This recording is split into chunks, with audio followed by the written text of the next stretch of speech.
Hello everyone, আসসালামু আলাইকুম।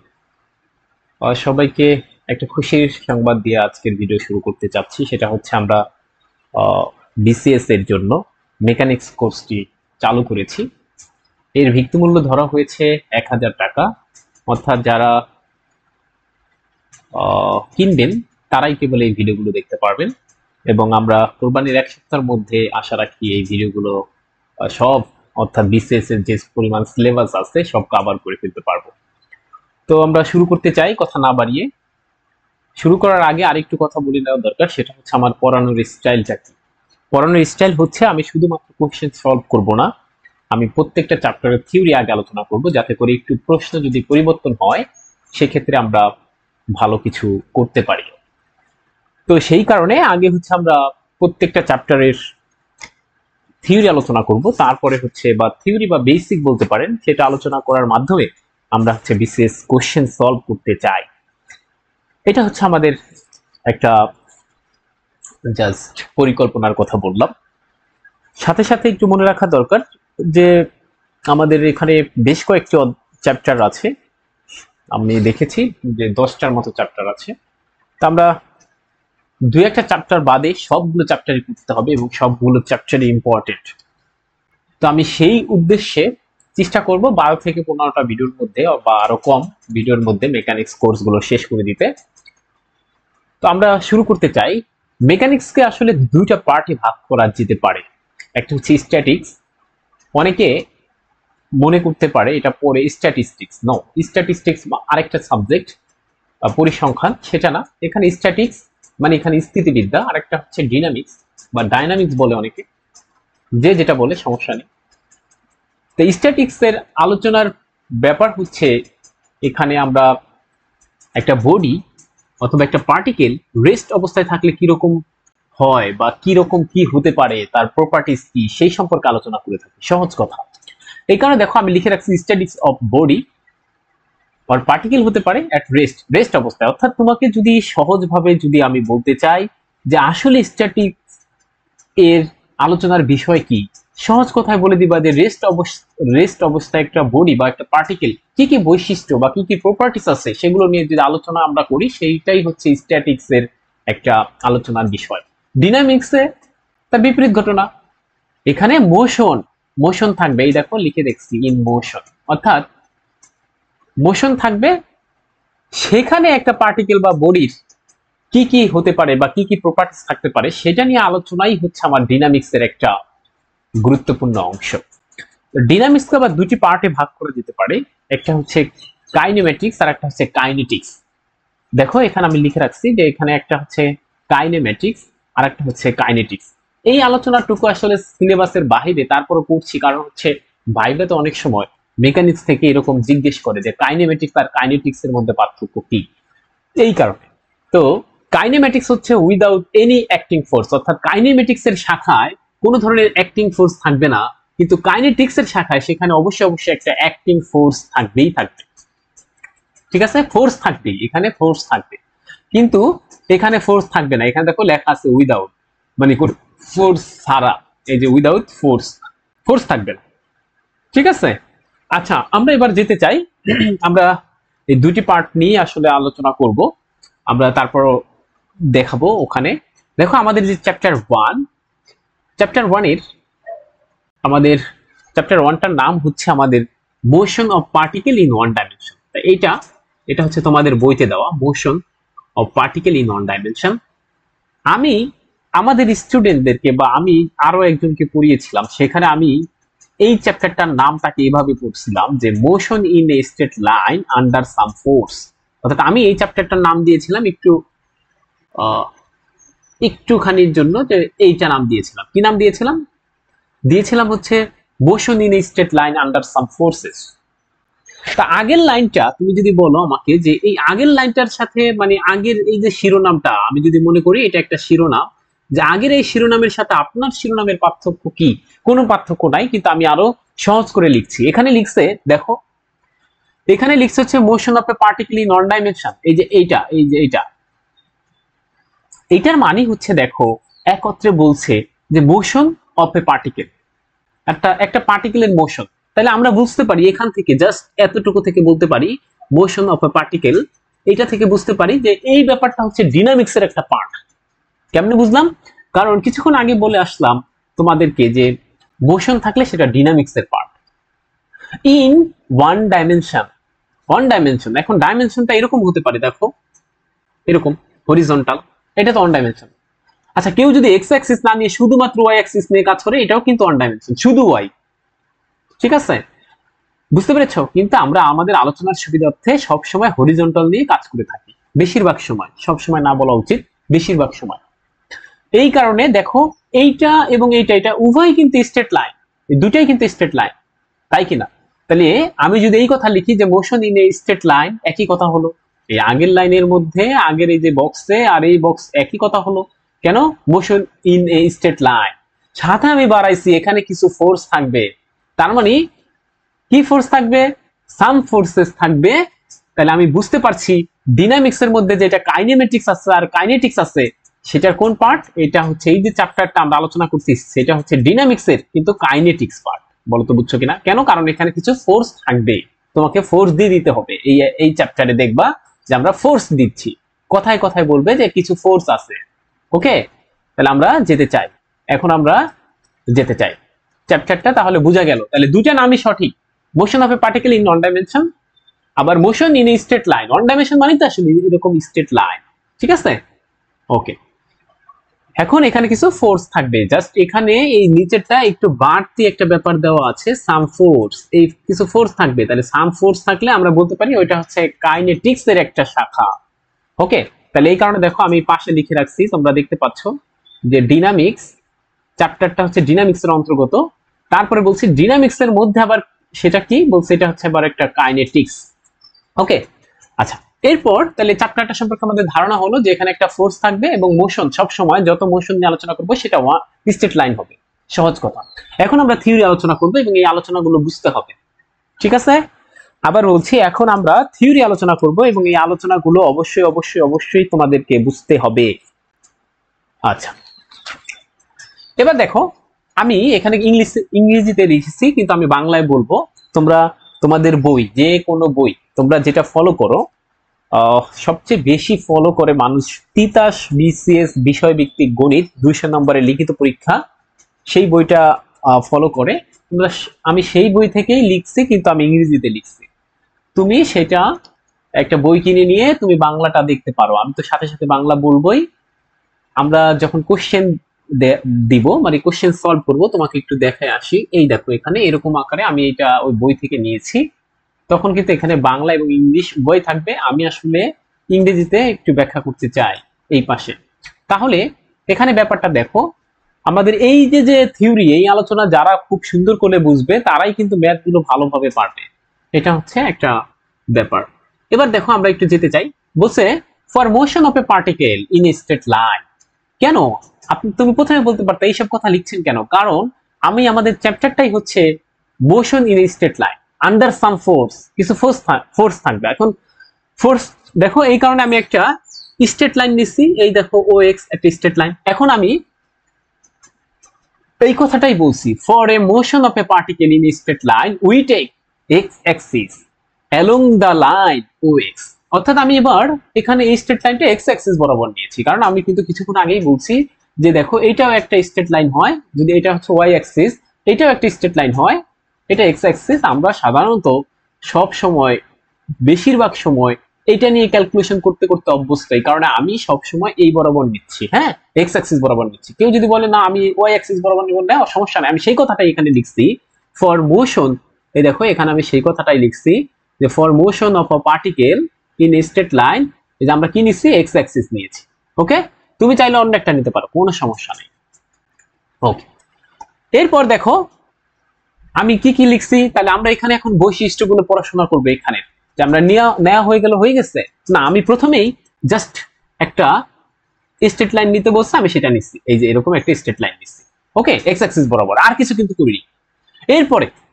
এরপরে আমরা হচ্ছে এরপরে ঘোষণা দিয়ে দিতে চাই, এই যে ও হচ্ছে একটা ফিক্সড পয়েন্ট। আচ্ছা, মনে করে নিলাম একটা পার্টিকেল এখানে আছে, সাপোজ পি, করতে পারি কিনা, মনে করে নিয়েছি। তাহলে এইটাই লিখছি আমি, let the position of the particle at time টি।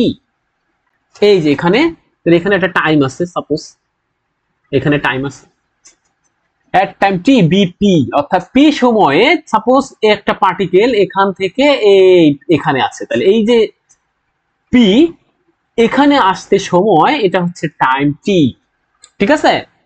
আচ্ছা, at a distance x from a fixed point O, তার মানে দেখো, এবং এই যে পার্টিকেল পি তার ডিস্টেন্সটা কত ধরেছি আমি, এক্স ধরেছি, তাহলে ওপি সমান এক্স। আমি এই কথাগুলো লিখছি, অর্থাৎ তুমি বলতে পারো এগুলো কেন ধরে নিয়েছেন, কারণ হচ্ছে আমি এখন এদের প্রপার্টিস বর্ণনা করব, আবার বলছি এদের বৈশিষ্ট্য বর্ণনা করব।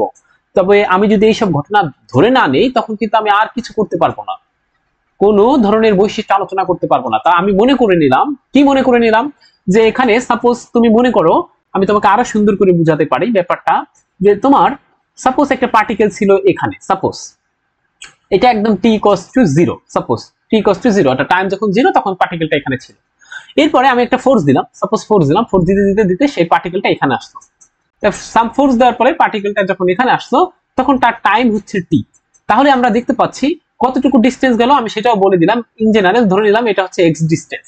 সেই কথাগুলো এখানে লিখতেছি, আর কোনো কিছু না, কোনো ভয় পাওয়ার কিছু নাই। তা আমি সেই কথাগুলো লিখতেছি, দেখো কি লিখছি, আমি লিখছি হচ্ছে এই কথাই লিখছি, late the position of a particle at time t be p at a distance x from a fixed point o। এটা তাহলে এইটার নাম দিয়েছি আমি হচ্ছে ফিক্সড পয়েন্ট, একটা ফিক্সড পয়েন্ট নাম দিয়েছি, ওকে। এবং দেখো আমি বলে নিয়েছি তাহলে ওপি সমান X, then the velocity at P. এখন দেখো আমি যেহেতু ফোর্স অ্যাপ্লাই করছি, এখানে ফোর্স দিলাম, তারপর টি সময় পরে তার অবস্থান হচ্ছে পি তে। তাহলে আমি এই যে এখানে যে এইটার আমি হচ্ছে তোমার কিভাবে, আবার বলছি আমি কিভাবে হচ্ছে তোমার ভেলোসিটি পেতে পারি, এই পি পয়েন্টের কিভাবে ভেলোসিটি পেতে পারি, আমি দেখলাম যে এখান থেকে এখানে ডিস্টেন্স হচ্ছে তোমার এক্স। তাহলে আমরা জানি যে এই এক্স কে আমরা যদি ডিফারেন্সিয়েশন করে দিতে পারি টাইমের সাপেক্ষে, তখনই হচ্ছে আমার কি পেতে পারি আমরা, বলো তো? আমরা জানি না এটা, এটা পেতে পারি বেগ। এই কারণে দেখো বেগ হচ্ছে ডিএক্স ডিটি, বুঝতে পেরেছো? এবং অ্যাক্সেলারেশন মানে ত্বরণ এট পি, পিতে আমরা জানি। আবার এই বেগকে যদি আবারও আমরা টাইমের সাপেক্ষে ডিফারেন্সিয়েশন করি তাহলে হচ্ছে আমরা ত্বরণ পাবো। তাহলে এটা কি পাইলাম, d2x dt2, বুঝতে পেরেছো? এই কথাটাই লিখছি। তাহলে আমি যদি আবার একটু সংক্ষেপে বলি আসলে আমি কেন করলাম, কিসের জন্য এরকম করতেছি, সেটা হচ্ছে আমি তো চ্যাপ্টারের নামটা জানি। চ্যাপ্টারের নাম কি বলে, চ্যাপ্টারের নাম হচ্ছে আমার motion in a straight line under some force, কিছু ফোর্স আছে। তো আমি কি করলাম ব্যাপারটা একটু শোনো, আমি হচ্ছে প্রথমে একটা একটা motion of a particle in a straight line বলছে, আমি আগে প্রথমে একটা স্ট্রেট লাইন নিলাম। কেন এরকম নিছি, কেন ওয়াই অ্যাক্সিস বরাবর নেই, সেটা তো একটা স্ট্রেট লাইন, কারণ আমি সব সময় এটা নিয়ে পড়তে অভ্যস্ত বেশি, হরিজন্টাল অ্যাক্সিস নিয়ে। এখন মনে করো আমি একটা ফোর্স দিলাম, সাপোজ একটা ফোর্স দিলাম, এখানে মনে করো একটা ফিক্সড পয়েন্ট আছে, এখানে একটা ফিক্সড পয়েন্ট আছে, তারপর ফোর্স দেওয়ার ফলে এখানের পার্টিকেলটা আস্তে আস্তে আস্তে আস্তে আস্তে আস্তে আস্তে আস্তে আস্তে আস্তে আস্তে এভাবে চলতে চলতে এখানে আসলো, সেই পয়েন্টের নাম দিলাম আমি পি। তাহলে সে কতটুকু ডিস্টেন্স গেছে সেটা আমি ধরে নিচ্ছি হচ্ছে সেটা এক্স। তাহলে এই যে এখন এটার নাম তো ছিল, তাহলে ওপি সমান এক্স। আর এখানে টাইম কতটুকু লাগছে, বলছে টাইম লাগছে, সাপোজ ধরে নিচ্ছি টি ইকুয়ালস টু টি, মানে টাইম লাগছে টি। আর এখানে টাইম কত ছিল, টাইম টি ইকুয়ালস টু 0 ছিল, কারণ ইনিশিয়াল অবস্থা। এখন দেখো, এখন আমি এই পি পয়েন্টে ভেলোসিটি এবং অ্যাক্সেলারেশন বের করে ফেললাম। এটাই তো আমাদের এই যে মোশন, সেখানে আমরা আসলে কি কি বের করি, ভেলোসিটি, অ্যাক্সেলারেশন, টাইম, বা তারপরে বলতে পারো যে যে এটা কি পিরিয়ডিক হবে কিনা, এরকম এরকম ব্যাপারগুলোই তো আমরা এখানে বের করি। এই কারণে এগুলো ধরে নাও, একদম সহজ কথা, ওকে। আচ্ছা, এরপরে আমরা দেখি কি করেছি, আমরা এগুলো একটু মুছে দিলাম। তাহলে এটা হচ্ছে একদম সংক্ষেপ কথা, তুমি যদি বলো বুঝতে চাও সেটা, ওকে। এটা গেল। এরপর দেখছে, এরপর আমাদের সব পরিচিত the equation of law of motion is এত। আমরা কি এটা এটা আবার কি বলবো, আমি তো বুঝলাম না। আচ্ছা, equation of law of motion মানে হচ্ছে আমরা ছোটকালে একটা পড়ছিলাম, যে ছোটকালে একটা সূত্র পড়ছিলাম এফ সমান এম এ, এরকম পড়ছিলাম, হ্যাঁ, নিউটনের গতির সমীকরণের এই যে পড়তে গিয়ে এরকম পড়ছিলাম না, এফ সমান এম এ, সেইটা। Equation of law of motion হচ্ছে কি, এফ সমান এম এ, সহজ কথা। তাহলে আমি সেই কথাটাই লিখছি, এই দেখো এফ এর জায়গায় এফ দিয়েছি, এই যে এফ। আচ্ছা, এম, এই যে এম এর জায়গায় এই বইগুলাতে তোমাদের এই বই থেকে যেহেতু নিয়েছি, ছোটকালে বা দশম শ্রেণীতে আমরা এ দিয়ে পড়েছি, তারপরে দেখবা ইন্টারে গিয়ে আমরা ত্বরণকে এফ দিয়ে পড়েছি। বুঝতে পেরেছো? এই কারণে এখানে আমি এফ দিয়েছি, এবং তোমাদের আমরা যেই বইটা অনুসরণ করে চলছি সেই বইটার মধ্যে যেহেতু এফ দিয়ে আছে এই কারণে আমি এফ লিখছি, আর কিছু না। ওকে, আচ্ছা ঠিক আছে। তাহলে এটা হচ্ছে আমাদের equation of law of motion, যেখানে আমরা একটু বলে দিতে চাই যে এমটা কি। এমটা হচ্ছে, দেখো যেখানে এমটা হচ্ছে একটা, এম হচ্ছে মাস অফ দ্য পার্টিকেল মানে ভর, এফ হচ্ছে অ্যাক্সেলারেশন মানে ত্বরণ, আর এই যে ফোর্স এফ এটা হচ্ছে আমাদের সেই ফোর্স। আমি তোমাদেরকে বলছিলাম এই চ্যাপ্টারটার নাম কি, motion of in a straight line under some force. এখানে কিছু ফোর্স থাকবে, এই কারণে কিন্তু এটা কাইনেটিক্স এর একটা পার্ট। তা আমরা কিন্তু সেটাই বললাম। তাহলে আমরা কি সব পেয়ে গেলাম। এটা হচ্ছে কি the equation of law of motion. ঠিক আছে, এখন বলতে পারো এফটা কোথা থেকে আনলেন?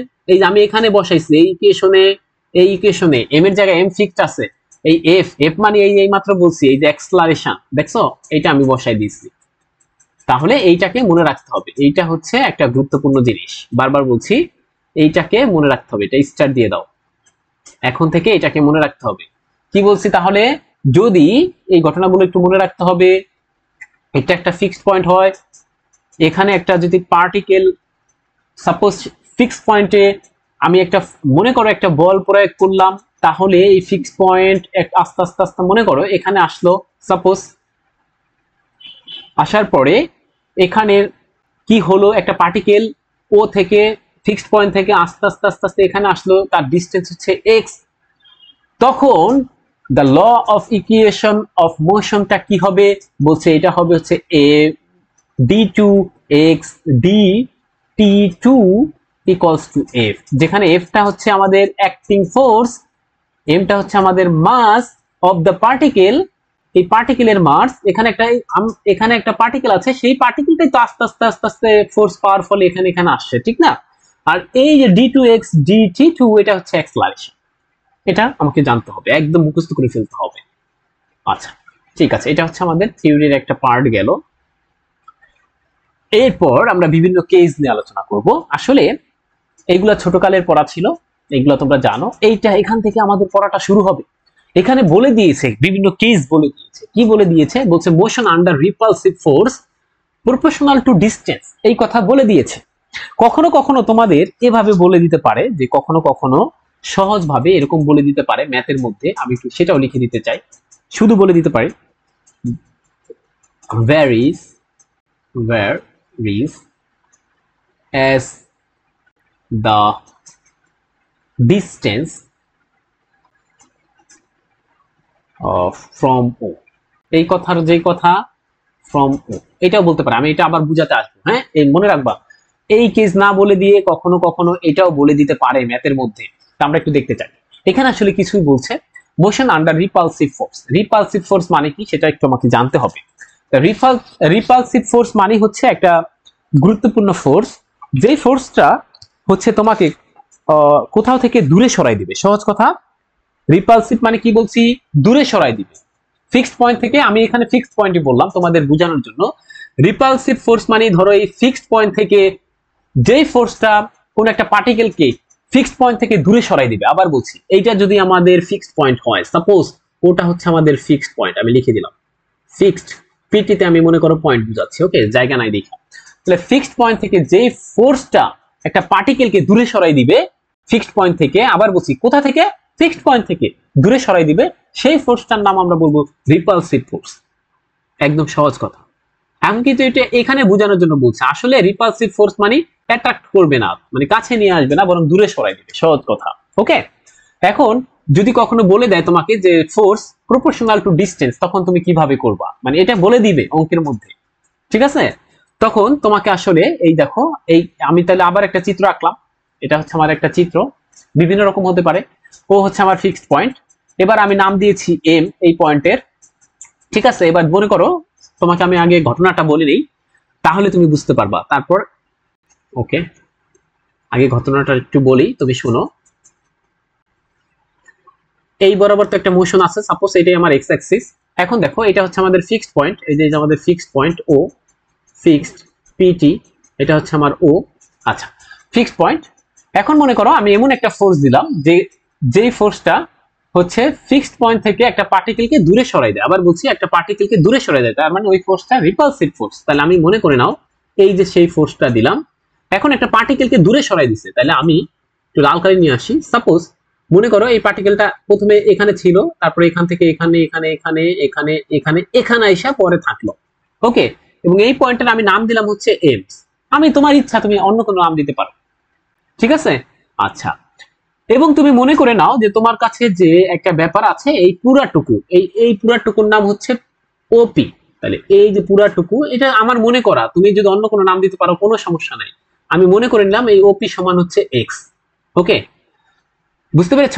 এবং ও এম সমান হচ্ছে আমার কতটুকু ডিস্টেন্স গেছে, সেটা হচ্ছে এ। তার মানে এই যে যে ডিস্টেন্স, এটার নাম আমি ধরে নিয়েছি এ।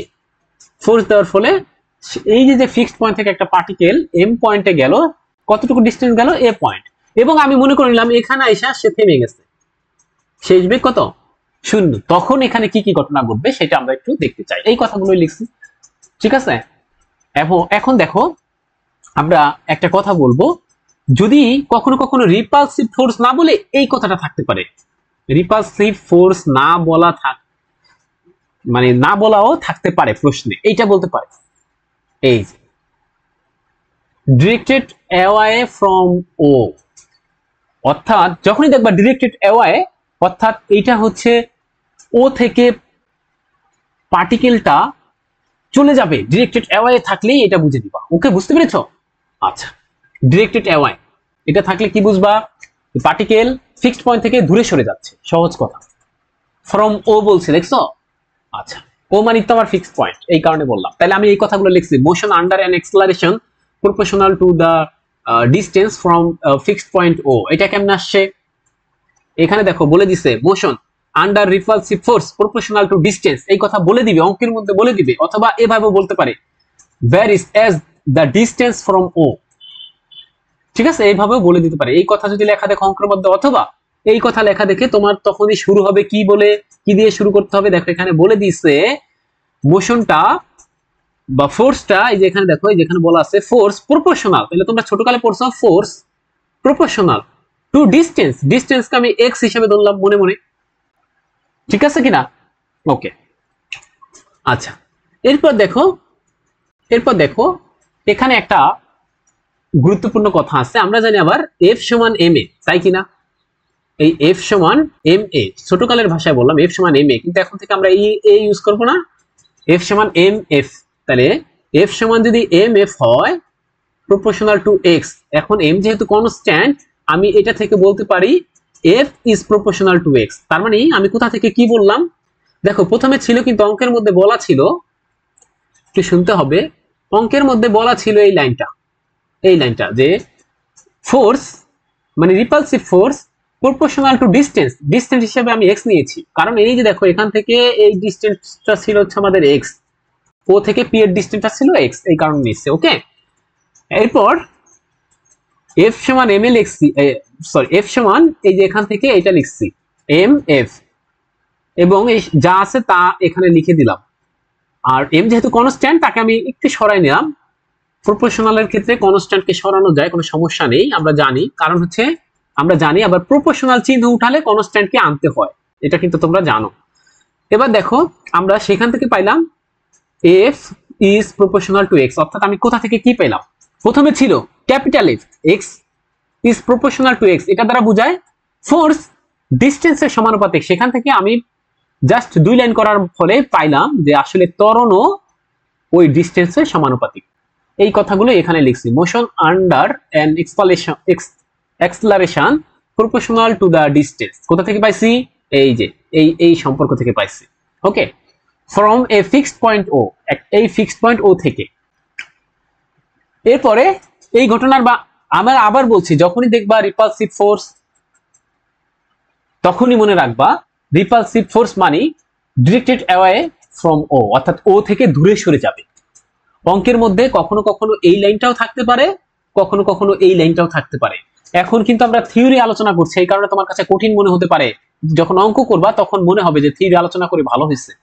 ওকে, এটা একটু মনে রাখতে হবে। আচ্ছা, তাহলে আমরা এই কাজগুলো করেছি, আমি এইগুলো আবার একটু মুছে দিতে চাই। ওকে, তাহলে আমরা সেটা পাইছি। দেখো এই যে আমি কিছুক্ষণ আগে তোমাদেরকে যা বুঝাইছি সেটাই এখানে দেওয়া আছে। দেখো প্রথমে এফ, ক্যাপিটাল এফ মানে কিন্তু বারবার বলছি ক্যাপিটাল এফ মানে রিপালসিভ ফোর্স এখানে। ও তাহলে আমি এখন এই রিলেশনটা কোথা থেকে পাইলাম, কারণ এখানে বলেই দিছি আমি motion under repulsive force is proportional to distance. এই যে এই চিত্রের ক্ষেত্রে ডিসটেন্স ওপি ছিল হচ্ছে এক্স, দেখো এখানে লিখে দিচ্ছে যে ওপি সমান এক্স। ওকে, তাহলে আমরা জানি এফ সমান আবার এই যে ক্যাপিটাল এফ সমান হচ্ছে এম স্মল এফ। এফ দ্বারা কি বোঝায়, এখানে এফ দ্বারা বোঝায় হচ্ছে তোমার ত্বরণ, ঠিক আছে। তারপরে তাহলে আমি প্রথমে ছিল এটা repulsive force is proportional to distance, আমরা আবার জানি ক্যাপিটাল এফ সমান M small F proportional to X. যেহেতু প্রপোর্শনাল আছে সুতরাং আমি কনস্ট্যান্টকে বাদ দিতে পারি, কোনো সমস্যা নেই। তাহলে এখান থেকে আমরা লিখতে পারি এফ প্রপোর্শনাল টু এক্স। বুঝতে পেরেছ? আচ্ছা, এই কথাই আমি এখানে পাইলাম। পরবর্তীতে দেখো এখানে পাইছি এই যে এইটা পাইছি। ওকে, এখন দেখো এফ, এফ মানে কি অ্যাক্সেলারেশন, আর অ্যাক্সেলারেশন মানে জানি কি কি পড়ে আসছি, এফ মানে হচ্ছে ত্বরণ বা অ্যাক্সেলারেশন। অ্যাক্সেলারেশন মানে আমি পড়ছি g2x dt2, ওই এটাই আমি বসাইলাম আবার, এই যে এখানে বসাইছি। এরপরে দেখো আমি যদি একটা এই প্রপোর্শনাল চিহ্নটা উঠাই দেই তখন আমাকে একটা কনস্ট্যান্ট দিতে হবে, সেটার নাম দিয়েছি আমি মিউ, ঠিক আছে। ওকে, তাহলে এই যে 1 নাম্বার ইকুয়েশন এটাও মনে রাখতে হবে কি, যখন বলবে motion under repulsive force proportional to distance তখন আমাদের অঙ্ক করতে হবে এই 1 নাম্বার দিয়ে। অথবা অঙ্কের মধ্যে এই কথা না বলে শুধু বলে দিতে পারে আমি লিখছিলাম এই যে এই বক্সটা না দিয়ে, এই বক্সটা না দিয়ে, এই বক্সটা না দিয়ে তোমাকে অঙ্কের মধ্যে এটাও দিতে পারে। কি দিতে পারে, অঙ্কের মধ্যে দিতে পারে এই কথাটুকু, শুধুমাত্র এটা বলতে পারে, বাংলায় যদি লিখে এরকম লিখতে পারে ও বিন্দু হতে ইহার দূরত্বের অনুসারে, আরো তো কিছু থাকবে আমি মাঝখানে থেকে লিখতেছি। ওকে, দূরত্বের অনুসারে পরিবর্তনশীল, এই কথা লেখা থাকতে পারে, এই কথা লেখা থাকতে পারে। অথবা অঙ্কের মধ্যে ইংলিশে যদি দেখো দেখবা এরকম লেখা থাকতে পারে ভ্যারি করবে as the distance from O মানে ফিক্সড পয়েন্ট। ওকে, এইরকমও থাকতে পারে। তাহলে এই বক্স যদি অঙ্কের মধ্যে থাকে সেটাও থাকতে পারে, অথবা এই যে একটা লাইন থাকতে পারে, অথবা এই লাইনটাও থাকতে পারে। ইংরেজিতে যে কোনো একটা লাইন দেখবা তুমি এখানে নিয়ে আসবা, এই 1 নং শুরুই করবা এখান থেকে, 1 নং থেকে। এই কারণে আমি থিওরি গুলো আলোচনা করছি এবং কিভাবে আসছে সেটা আমি বলছি। ওকে, আচ্ছা, এবার আমি এখান থেকে বিভিন্ন প্রপার্টিজ গুলো বর্ণনা করতে পারি। কি প্রপার্টিজ, দেখো 1 থেকে আমি লিখতে পারি এই কথা। এবার এটা একটু অনেকে বুঝতে পারবে না, এটা একটু লিখে দেই কোনটা, সেটা হচ্ছে এই দেখো আমি এই ব্যাপার থেকে d2x dt2 এটাকে আমি কি লিখছি v dv dx। কেমনে পাইলাম এটা একটু বলে দিই, এই পাশে d dt আর dx dt এরকম আমরা লিখতে পারি, তোমরা জানো লিখতে পারি কিনা, এটাকে ভেঙে এরকম লিখতে পারি। আচ্ছা, এরপর এখান থেকে দেখো d dt আমরা জানি dx dt, তার মানে x ছিল হচ্ছে সরণ, সরণকে সময়ের সাপেক্ষে যখন আমরা ডিফারেন্সিয়েশন করব সেটা হচ্ছে আমাদের বেগ দিবে। তাহলে এখানে পাইলাম dv dt। আর আমরা এখন আমরা চেইন রুল ইউজ করতে পারি, dv x এর সাপেক্ষে করলাম আবার x কে t এর সাপেক্ষে করলাম, এটা একটা চেইন রুল, ঠিক আছে। যেমন মনে করো আমার আছে হচ্ছে এরকম সাপোজ t স্কয়ার, এখন একে ধরো তুমি x এর সাপেক্ষে করবা, আবার বলছি একে x এর সাপেক্ষে ডিফারেন্সিয়েশন করবা, এখন তুমি কি করো যে d dx t স্কয়ার, তুমি কি করো বলো তো, ছোটকালে মনে মনে বলো যে এখানে t নাই, মনে মনে আসলে এখানে x আছে সাপোজ, তাহলে আমরা কি পাইতাম d dx, এখানে x স্কয়ার থাকলে আমরা জানি সূত্র এখানে 2x হবে, তাহলে এখানে আসবে 2t। আসলে কি এটা x ছিল না t ছিল, এই কারণে তাকে কিন্তু আবার ডিফারেন্সিয়েশন করতাম dt dx। তার মানে দেখো আসলে তুমি কি করছো, t স্কয়ারকে যখন x এর সাপেক্ষে করতে বলছে তার মানে তুমি কি করছো, t স্কয়ারকে প্রথমে t এর সাপেক্ষে করছো, তারপর t কে আবার x এর সাপেক্ষে করছো, এইটাকে বলা হয় চেইন রুল। আমি সেই কাজটাই করছি, এখানে v কে t এর সাপেক্ষে করতে বলছে, সেটা না করে আমি কি করছি x এর সাপেক্ষে করছি, তারপর ওই x কে আমি t এর সাপেক্ষে করছি। বুঝতে পেরেছো? আচ্ছা, এটাকে বলা হয় চেইন রুল। এই যে dx dt সমান লেখা যায় হচ্ছে তোমার v বেগ, আর এখানে পেলাম dv dx। তোমার যদি এত কিছু বুঝতে সমস্যা হয় সহজভাবে মনে রাখবা d2x dt2 এটা ইকুয়ালস টু হচ্ছে v dv dx। সহজ কথা। ওকে, আচ্ছা তাহলে এগুলো একটু মুছে ফেলি।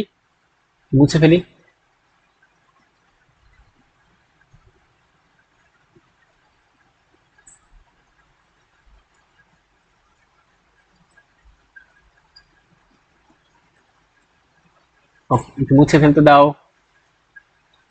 আচ্ছা, তাহলে আমি সেটা লিখছি এখান থেকে, পরবর্তীতে এখানে লিখছি মিউ এক্স এর জায়গায় মিউ এক্স থাকবে। ওকে, এখন এত কিছু করতেছি কেন এটা বলতে পারো যে ভাই আপনি এখানেই থাইমা যেতে পারতেন, এক নঙে থাইমা যেতে পারতেন। দেখো এক নঙে থামলে ব্যাপারটা দেখো এরকম পাইছি d2x dt2 আর এখানে সমান মিউ এক্স। কিন্তু কখনো কখনো তোমাকে বলতে পারে অঙ্কের মধ্যে যে এটার এই সরণ কত হবে। সরণ মানে এই যে এক্স, মনে করো এক্স কত হবে, এক্স সমান কত হবে, এই যে এক্স সমান কত হবে এরকম চাইতে পারে। কখনো কখনো বলতে পারে বেগ সমান কত হবে, কখনো কখনো বলতে পারে টাইম কত হবে। তাহলে তুমি কি একটা ডিফারেনশিয়াল ইকুয়েশন থেকে সরণ এই যে এটাকে যদি আমি পেতে চাই তখন আমাকে ইন্টিগ্রেশন করতে হবে না। এই কারণে আমি এই ব্যাপারগুলোকে সাজাচ্ছি। অর্থাৎ আসলে তো তোমাকে এখানেই থেমে গেলে হবে না, তোমাকে বিভিন্ন কিছু বলবে গতি সম্পর্কে আলোচনা করো। গতি সম্পর্কে আলোচনা করা মানে সরণ, বেগ, ত্বরণ, টাইম, যে কোনো কিছু বের করতে বলতে পারে। এই কারণে আমরা এটা বের করতে চাই, এই কারণে এখানে আমার ইন্টিগ্রেশন করা লাগবে, সেইটা আমি একটু সাজাই নিচ্ছি, আর কিছু না। তুমি যদি বলো যে আপনি কেন করছেন এগুলো, আমরা করব কেন, এই যে এটাকে আমি এটা লিখবো কেন, এটা তো বলতেই পারো। লিখবো হচ্ছে কারণ আমাকে যে কোনো মুহূর্তের, আবার বলছি আমাকে যে কোনো মুহূর্তের সরণ ত্বরণ এগুলো বের করতে বলতে পারে। সেই কারণে আমরা একে ইন্টিগ্রেশন করে সেই সরণ বের করতে চাই। ওকে, এটা একটু মনে রাখতে হবে। আচ্ছা দেখো, তাহলে আমি সেই কাজ করছি। এই যে এটাকে লেখা গেছে এটা। এখন আমরা জানি এই যে এই পার্টটুকুকে আমরা, তোমরা যারা ডিফারেন্সিয়েশন করেছো, ওডি সলভ করেছো, ODE differential equation, ordinary differential equation যেখানে করেছো সেখানে দেখবা বিভিন্ন ডিফারেন্সিয়াল ইকুয়েশন সলভ করতাম।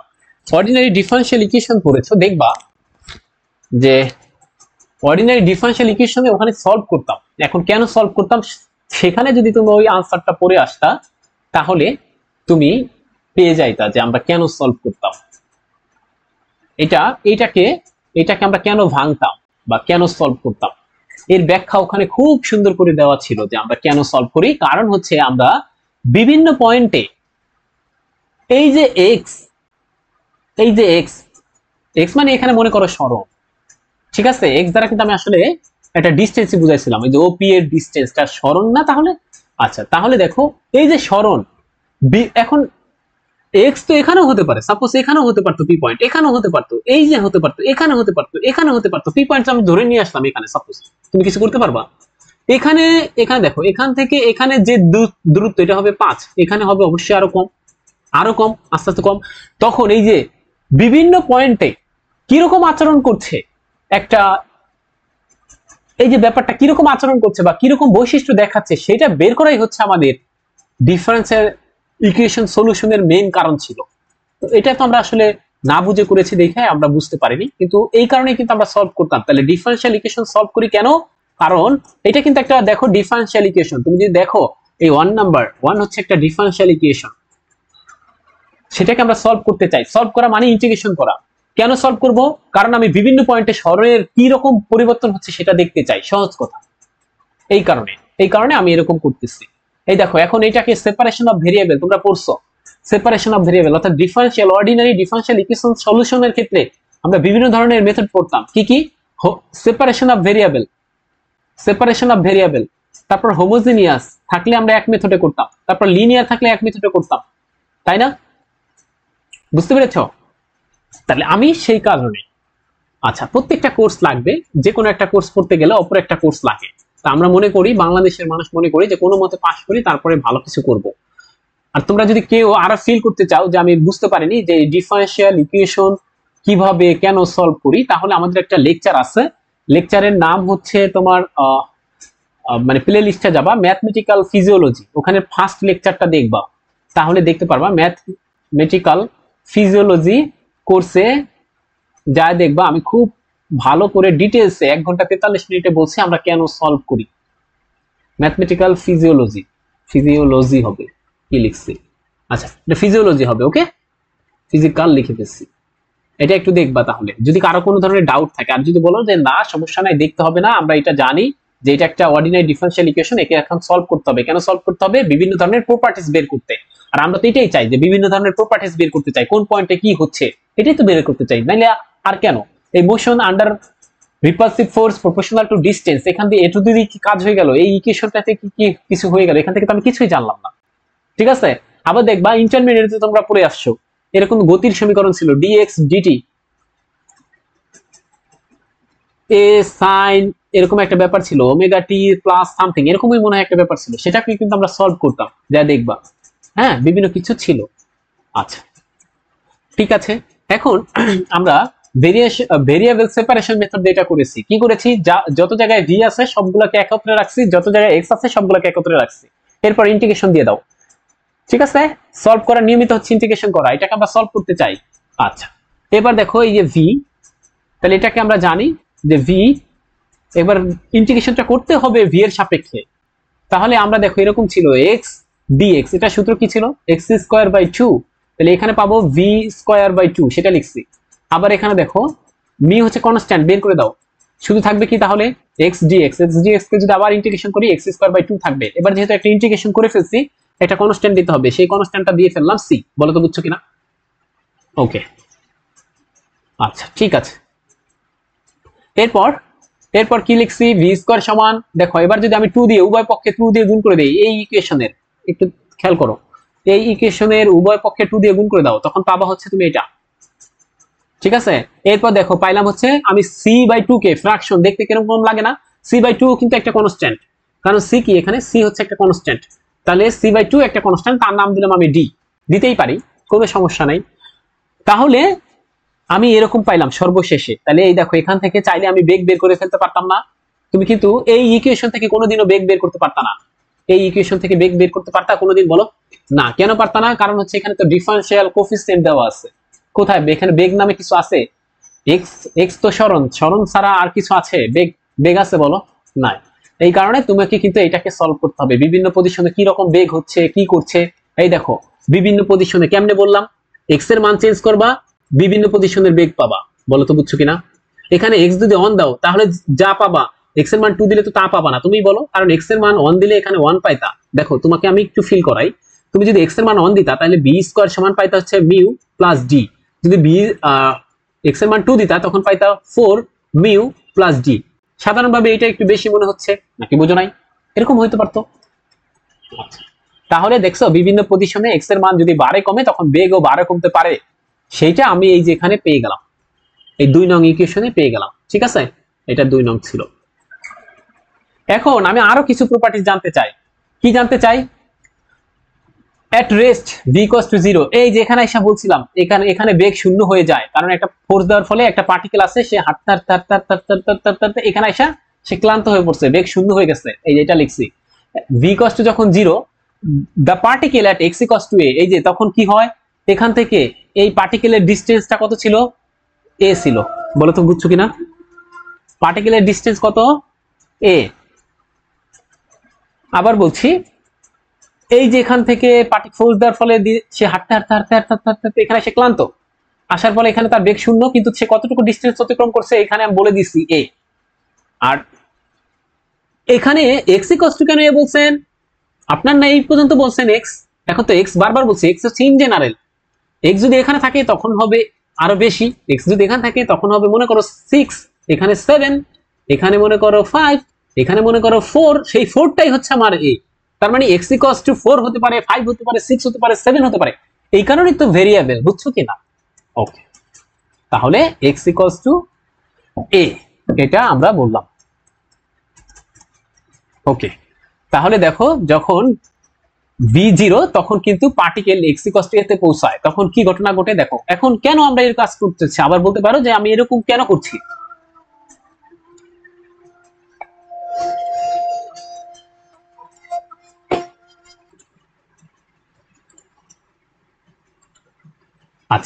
এরপরে আমার একটা ফোন আসছিল, দেখো তোমরা বলতে পারো পরবর্তীতে যে ভাই আপনি আবার কেন এগুলো নিয়ে আসলেন, আপনি তো ঝামেলা করছেন। আবার বলছি কিন্তু বারবার শোনো, আমি এখন থিওরি আলোচনা করছি। এইটা পারলে তুমি যদি এইগুলো পারো, তুমি ম্যাথ ইচ্ছা মতো পারবা। একদম সহজ কথা। হ্যাঁ, প্রথম দিকে কষ্ট লাগবে, কারণ কোনো সময় এইভাবে পড়ে আসো নাই, বিস্তারিত পড়ো নাই, তখন এই কারণে খারাপ লাগবে। এটা হচ্ছে প্রথম লেকচারের একটা যন্ত্রণা, ঠিক আছে? সব সময় খারাপ লাগবে। তুমি এখন বলতে পারো ভাই এখন আবার আপনি কি শুরু করছেন, আবার কেন এট রেস্ট এইগুলো আনলেন? কারণ হচ্ছে এখানে আমার ডি এর মানটা আননোন, ডি কে আমার জানতে হবে। তোমরা দেখবা ইনিশিয়াল বাউন্ডেড ভ্যালু প্রবলেম নামে একটা প্রবলেম পড়ছো ডিফারেনশিয়াল ইকুয়েশনে। সেখানে ইনিশিয়াল, আমি একটু লিখে দেই, ইনিশিয়াল বাউন্ডেড ভ্যালু প্রবলেম, সেখানে দেখবা বিভিন্ন টাইম যখন জিরো থাকতো, টাইম যখন জিরো তখন একটা ব্যাপার দিয়ে দিত এক্স, তখন সাপোজ একটা মান, তারপরে এইটা দিয়ে এইগুলো দিয়ে আসলে কাজ কি, এগুলো দিয়ে আমরা হচ্ছে একটা এই যে কনস্ট্যান্ট আছে আরবিট্রারি কনস্ট্যান্ট, তার ভ্যালুটা বের করতে চাই, ঠিক আছে? বুঝতে পেরেছ? ঠিক তেমনি আমরা এখানে যেহেতু আমাকে ডি এর মানটা বের করতে হবে, কারণ ডি কত আমি তো জানি না, সেটা বের করতে গিয়ে আমি এই কাজগুলো করছি। ভি দেখো, ভি যখন জিরো তখন এক্স এর মান এ, কেমনে পাইলাম? এই চিত্র থেকে। এখন বলতে পারো ভাই পৃথিবীর সব ম্যাথের অঙ্কে কি এরকম চিত্র হবে? না, এরকম চিত্র হবে না, এরকম চিত্র হবে না। এই চিত্র আঁকা শিখতে হবে, চিত্রটা হবে তোমার ম্যাথ অনুসারে। হ্যাঁ, এই চিত্রটাই আমি তোমাকে কঠিন করে দিচ্ছি, এত কিছু দিচ্ছি যে তুমি এই চিত্রগুলো বুঝলে বাকিগুলো বুঝবা। আমি আসলে এখানে তো কিছুই করিনি, ঠিক আছে? আচ্ছা, তাহলে দেখো এই কথাই লিখছি, যখন রেস্ট অবস্থায় তখন বেগ কিন্তু শূন্য, এই যে এই পজিশনে আসে, এইখানে এসে সে ক্লান্ত হয়ে পড়ছে, কিন্তু কতটুকু ডিস্টেন্স অতিক্রম করছে এক সমান নিয়ে, সেই কথাই এখানে বসাই দাও। এই 2 নঙে বসাও, 2 নঙে বসাই দাও। আমি 2 নঙে, 2 নঙে বসাই দাও। বসাইছি, ভি এর মান শূন্য করলে স্কোয়ার করলাম, এরকম এরকম, তাহলে ডি এর মান কত পাইলাম? দেখছো কেন ডি এর মান পাওয়ার জন্য এত কাজ করছি। এই যে এটা পেলাম ডি এর মান। ওকে, এখন 2 থেকে আমি কি লিখতে পারি? এই ডি এর মানটা 2 তে বসাই দেবো। তাহলে আমি 2 থেকে কি লিখতে পারি? এরকম লিখতে পারি, দেখো বসাই দিলাম ডি এর মানটা। এখন মিউ কমন নিতে পারি, এরকম। আচ্ছা, এবার দেখো ভি সমান, এবার এখানে একটা গুরুত্বপূর্ণ প্রশ্ন থাকে, এই প্রশ্নটা সবাই জানে না এখানে, সেটা হচ্ছে যে ভি সমান, ভাই আসলে ভি সমান আসার কথা তো plus minus root mu root x square minus a square, এরকম আসার কথা, কিন্তু আপনি কেন মাইনাস নিলেন না, শুধু প্লাসটা নিছেন? এর কারণ আমি বর্ণনা করছি। এর কারণটা হচ্ছে, দেখো এখানে কিন্তু তোমার সবসময় মনে রাখবা, যখন কোনো একটা, আমি তোমাকে যদি শর্টকাট বলো যে শর্টকাট বলেন, শর্টকাট হচ্ছে যখন দেখবা ফিক্সড পয়েন্ট থেকে কোনো একটা পার্টিকেলকে সরাই দিচ্ছি, তখন সবসময় প্লাস হবে। আর যদি কখনো এরকম দেখতে পাও যে এখানে একটা পার্টিকেল ছিল, সাপোজ এই যে এখানে, এখান থেকে আস্তে আস্তে কেন্দ্রের দিকে যাচ্ছে, মানে কেন্দ্র বলতে আমি ফিক্সড পয়েন্ট বলছি, তখন হচ্ছে মাইনাস দেবো।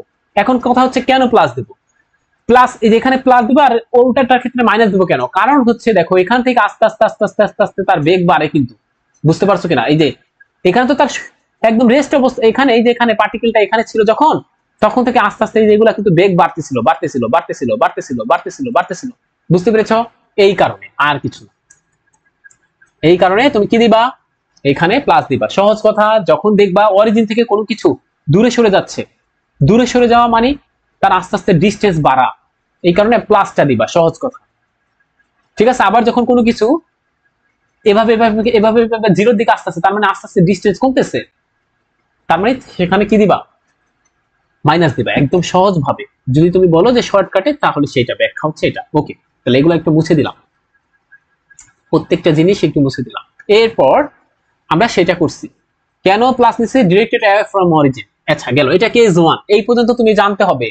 প্রত্যেকটা অঙ্কে এরকম এরকম থাকতে পারে, আবার বলছি কখনো কখনো এরকম থাকতে পারে। আচ্ছা 2, কেস 2, কখনো কখনো এরকম থাকতে পারে, motion under attractive force inversely proportional to distance square. আবার বলছি, দেখো এটা ছিল motion under repulsive force proportional to distance, আর এখানে বলে দিয়েছে না, তুমি বুঝো কি না, আমি এই কারণে করছি। কখনো কখনো এরকম না থাকে, এরকমও থাকতে পারে। দেখো মোশন আন্ডার, এই বক্সটা না থাকে, এটাও থাকতে পারতো, অ্যাট্রাকটিভ ফোর্স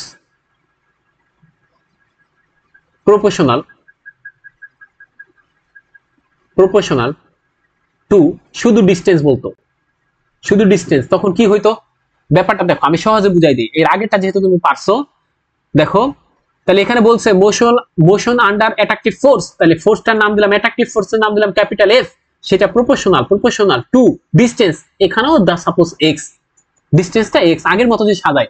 কিন্তু এখানে যেহেতু অ্যাট্রাকটিভ ফোর্স, অ্যাট্রাকটিভ মানে কি বলছিলাম, অ্যাট্রাকটিভ মানে হচ্ছে রিপালসিভ মানে কেন্দ্র থেকে দূরে সরে যাওয়া, মানে ও থেকে দূরে সরে যাওয়া। আর অ্যাট্রাকটিভ মানে হচ্ছে আসলে এখানে একটা পজিশন আছে, পয়েন্ট আছে, সে আসলে কেন্দ্রের দিকে যাবে। তাহলে এই ক্ষেত্রে মাইনাস নিতে হবে, বারবার বলছি কেন মাইনাস, এই যে কিছুক্ষণ আগে বলছি, বুঝতে পেরেছ? যদি এইটা থাকতো তাহলে কিন্তু এইটা, তো এখান থেকে আমরা কি লিখতে পারতাম, এফ সমান আবার কি জানি, স্মল এ এফ যুক্ত একটা রাশি আসবে, ঠিক আছে, প্রপোর্শনাল টু মাইনাস এক্স। আমরা এমটাকে আসলে বাদ দিয়ে দিতে চাই কারণ প্রপোর্শনাল আছে, তাহলে F proportional two minus x. এখন এখান থেকে যদি আমি প্রপোর্শনাল উঠাই দেই, এফ সমান মাইনাস মিউ অফ এক্স, বুঝতে পারছো? এখন দেখো লাইনটা, এই বক্সটা শুধু এইটা না হয়ে যদি এইটা হতো তখন কিন্তু সম্পূর্ণ এই ব্যাপারটা চলে আসতো। তুমি বলতে পারো ভাই এটা দিয়ে কেন করেন নাই, কারণ এটা তো কিছুক্ষণ আগেই করে আসলাম, একটা খালি মাইনাস দেওয়া, মাইনাস দিব খালি, সব জায়গায় একটা করে মাইনাস দিব, এটা তো পারি নাকি, বুঝো নাই? এটা তো পারবোই, এই কারণে এটা আর করি নাই, একটু ব্যতিক্রম করছি। যদি কখনো এরকম থাকে যে motion under attractive force inversely proportional to distance square, তখন আমি কি করব? বুঝতে পেরেছো কিনা? তাহলে এগুলা কিন্তু বুঝতে হবে। কখনো কখনো অ্যাট্রাকটিভ ফোর্স না বলে আরেকটা ব্যাপার বলে দিতে পারে, কি বলে দিতে পারে, এইটা বলে দিতে পারে, একটু লিখে নাও, অ্যাট্রাকটিভ ফোর্স না বলে কখনো কখনো এটা বলতে পারে, এই যে ডিরেক্টেড অ্যাওয়ে না দেই, আচ্ছা এখান থেকে টুয়ার্ডস এ সেন্টার, এই কথা বলে দিতে পারে, অর্থাৎ সেন্টারের দিকে যাবে। বুঝতে পেরেছো? বাংলায় যদি বলে তখন এটাও বলে দিতে পারে নির্দিষ্ট বিন্দু অভিমুখী, এটাও বলে দিতে পারে। আমরা দেখাবো এইসব কোশ্চেন সলভ করব। ওকে, বুঝতে পেরেছো? আচ্ছা তাহলে কেস 2 আমরা এগুলো একটু মুছে দিতে চাই, এগুলো একটু মুছে দিতে চাই। ওকে, এটা একটু মুছে দিতে চাই, এটা একটু মুছে দিতে চাই। দেখো এবার কেস 2 একদম আগের মতো লাইন হবে, কিন্তু এবার কি হবে, এবার বলছে অ্যাট্রাকটিভ ফোর্স ইনভার্সলি প্রপোর্শনাল। তার মানে দেখো অ্যাট্রাকটিভ ফোর্সকে আমি এফ দিয়ে নাম দাও, কোনো সমস্যা নাই। এবার কিন্তু তুমি বুঝবা, এবার আস্তে আস্তে সহজ হবে লেকচার। আমার হচ্ছে এরকম আস্তে আস্তে কঠিন হবে এরকম না, তুমি যদি আমার সাথে লেগে থাকো তখন আস্তে আস্তে সহজ হবে। তাহলে আমরা বললাম এই অ্যাট্রাকটিভ ফোর্সের নাম দিলাম এফ, সেটা প্রপোর্শনাল। কিরকম, শুধু প্রপোর্শনাল না, বলছে inversely proportional to the distance, তার মানে ইনভার্স মানে এরকম, ঠিক আছে? এখন যেহেতু এটা অ্যাট্রাকটিভ ফোর্স, এই কারণে একটা মাইনাস হবে। বলো তো বুঝছো কিনা, বুঝাইতে পারছি কিনা?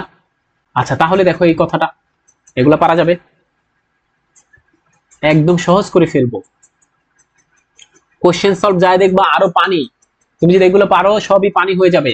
আমি এই কথাগুলো লিখছি, motion under an acceleration inversely proportional to the distance, কারণ ফোর্স, এই দেখো এখান থেকে লিখছি, এখানে একটু দেখো তাকায়া, এই কথাগুলো কেন লিখছি, তোমার এই কথাগুলো লিখতে হবে না, তোমার তো খালি অঙ্ক করতে হবে।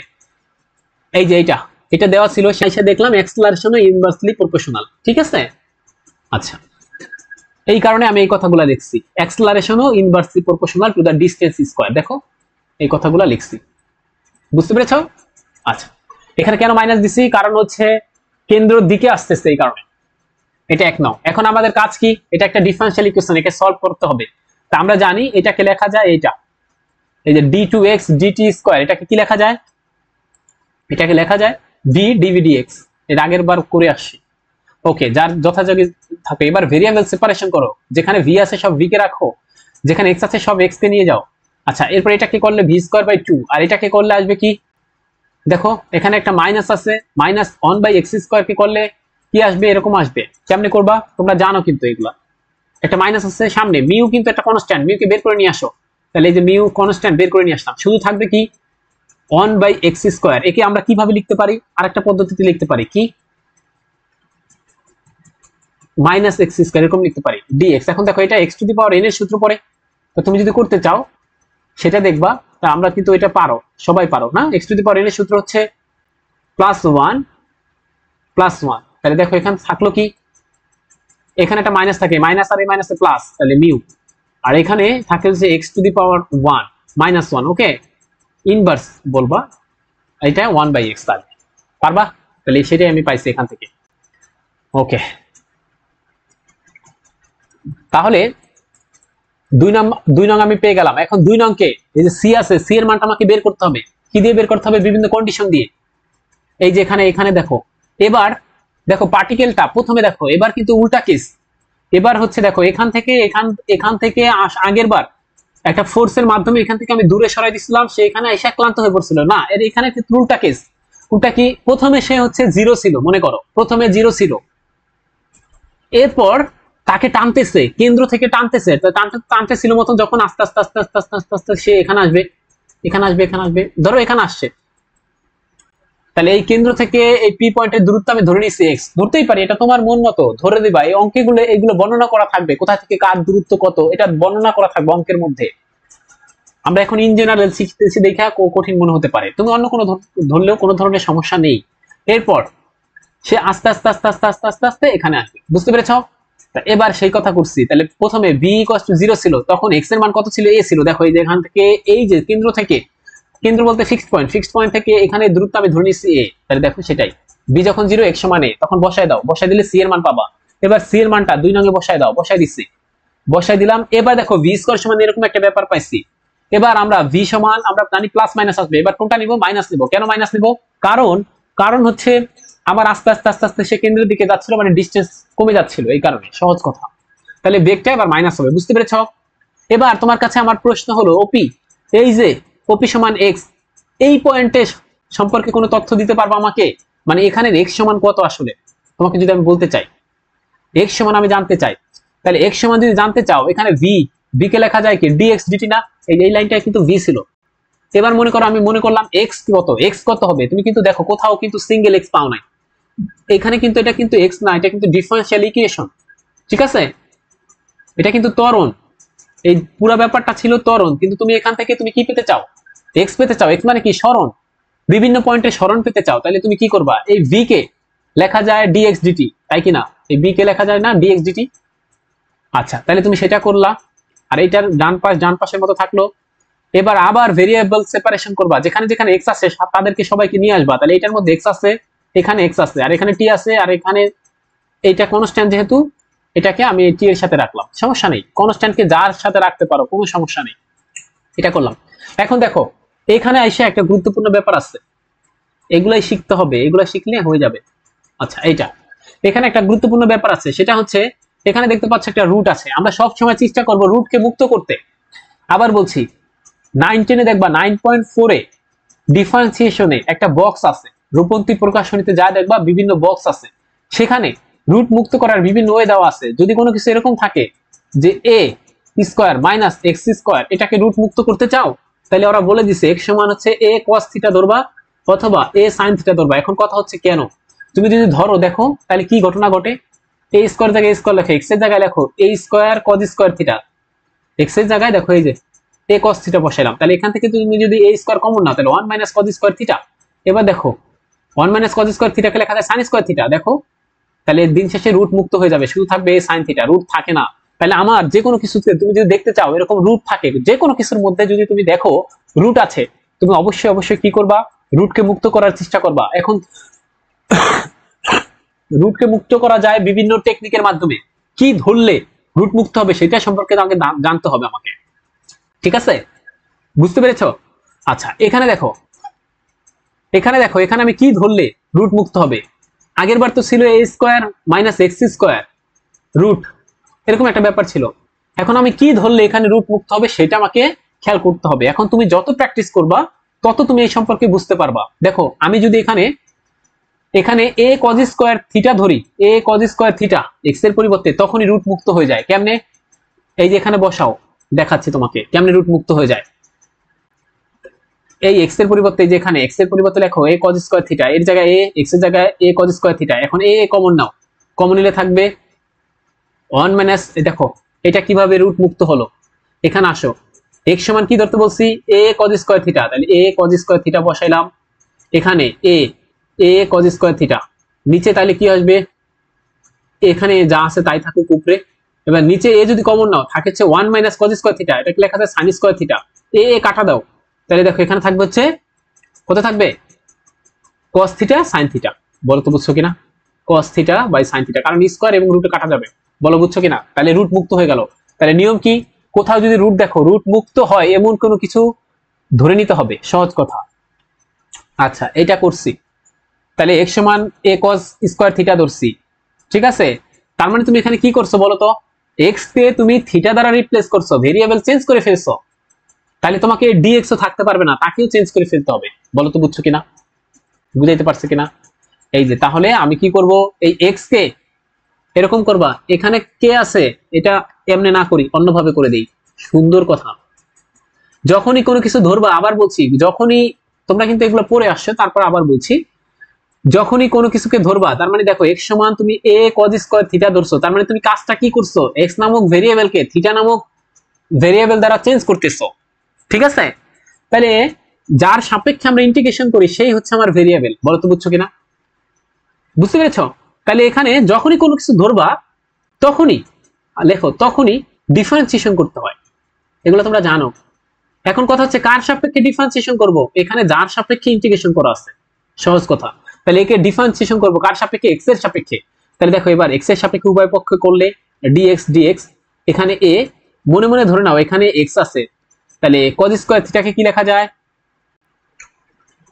cos স্কয়ার থিটাকে কি লেখা যায়, cos স্কয়ার থিটাকে বুঝো নাই, মনে মনে ধরে নিছি এটা হচ্ছে আমার x আছে, তাহলে আমি d dx অফ a, আচ্ছা এতে তো আমরা বের করে রাখছি, সাপোজ এর তো বের করে রাখছি, এখানে থাকবে cos স্কয়ার থিটা।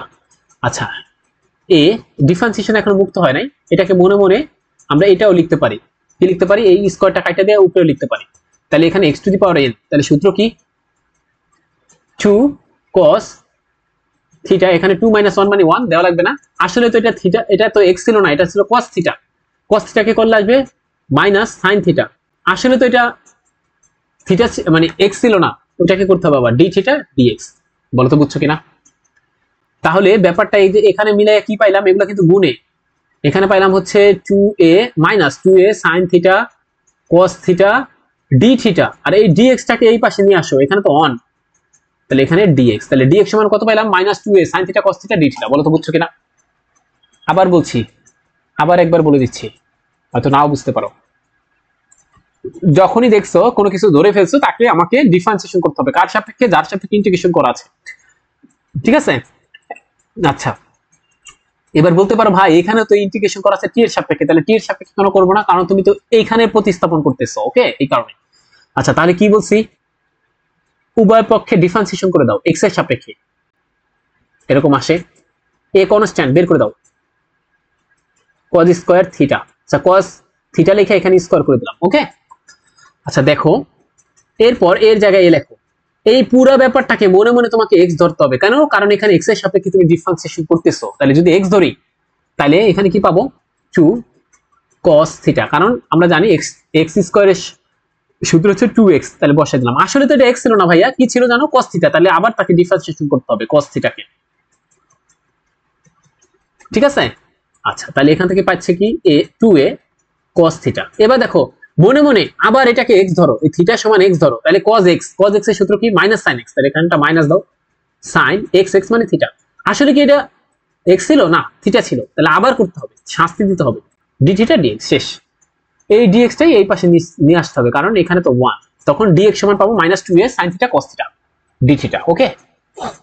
আচ্ছা এগুলো একটু মুছে দেই।